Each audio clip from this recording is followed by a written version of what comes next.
तो हम जाए कवल का माता और हमारा कालू सेठ गाड़ी स्टार्ट कर रहा है।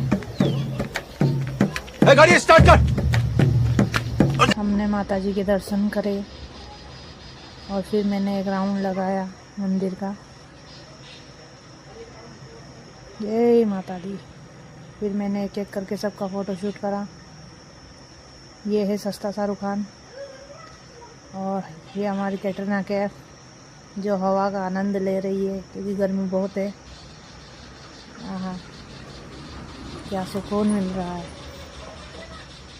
अब ये आती है करिश्मा कपूर ये, और ये दोनों बहनें इस पत्थर पे बैठने के लिए लड़ रही है। ये एक और आया और ये हमने छोटा सा गाना गाया है। चाल माझे सोपाळ चाल